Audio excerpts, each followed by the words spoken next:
Hola, ¿qué tal? Espero que todo vaya bien. Mi nombre es Samuel Pinilla Hurtado y hoy nuevamente les traigo otra historia de campañas publicitarias del siglo XX que fueron bastante exitosas.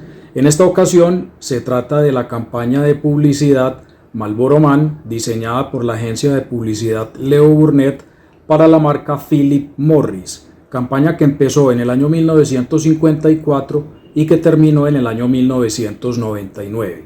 Vamos inicialmente con algunos datos de contexto. La marca Philip Morris y compañía introdujo su producto Marlboro como cigarrillo para mujeres en el año 1924 y la campaña en ese entonces tenía un eslogan que se llama Mild as May, que traduce tan suave como se puede.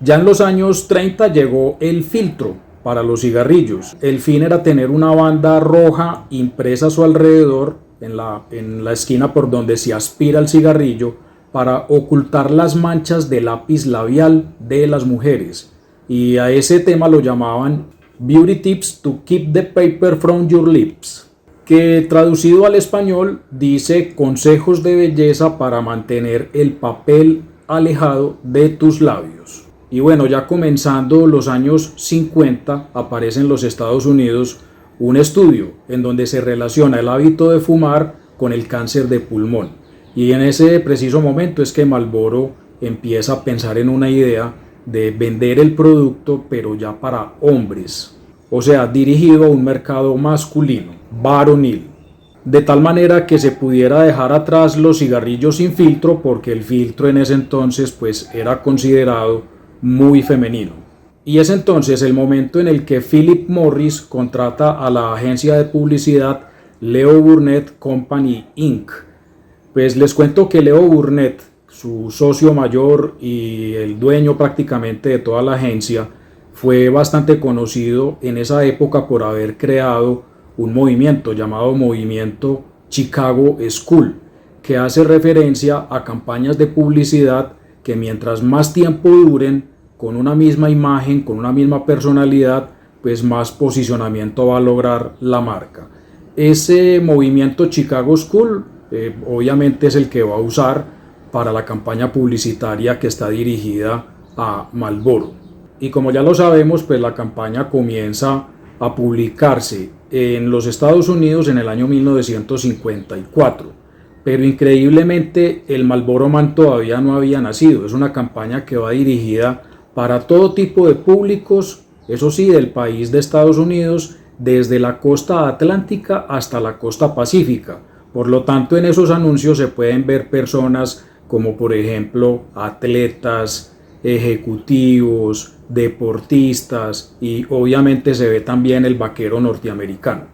¿Por qué eligen el vaquero norteamericano? El vaquero norteamericano lo eligen porque se hizo un estudio y en ese estudio se determinó que las películas de Hollywood más famosas en ese entonces eran las películas de vaqueros precisamente. Eso sí, lo más importante era que fueran bastante varoniles. Y bueno, un año después, en el año 1955, Leo Burnett empieza a pensar en grande, pensando en que la marca ya no solamente se va a posicionar en Estados Unidos, sino también en un posicionamiento a nivel internacional. Por lo tanto, decide que de todos esos personajes que ha creado para su campaña publicitaria, decide que el vaquero Marlboro, el vaquero, el cowboy norteamericano, es el personaje que debe relucir a nivel internacional. Esto obviamente decidido porque las películas de Hollywood impactaban no solamente en los Estados Unidos, sino a nivel global. Y bueno, les cuento que en ese primer año de campaña, en el año 1954, las ventas de Marlboro aumentaron en un 3000%, llegando hasta los 50.000 millones de dólares. Un año después, en el año 1955, las ventas continuaron su aumento y llegaron a posicionarse hasta los 200.000 millones de dólares. Un éxito total, un éxito comercial, un éxito de la agencia de publicidad Leo Burnett. Ya ubicados en los años 60, Marlboro entonces se reposiciona como un cigarrillo varonil. Y durante todos estos años la campaña presentó siempre una línea de figuras masculinas muy varoniles que le dieron la imagen del vaquero norteamericano. Por otro lado, otro de los éxitos obtenidos por parte de Leo Burnett fue que logró que la Philip Morris comprara los derechos de autor del tema central de la película Los Siete Magníficos, tema central que fue compuesto por Elmer Bernstein y que fue nominado al premio Oscar como mejor banda sonora original. El tema fue utilizado entonces de ahí en adelante como música de fondo para todos los comerciales de televisión de Marlboro, lo cual le dio un aire de grandeza a su publicidad.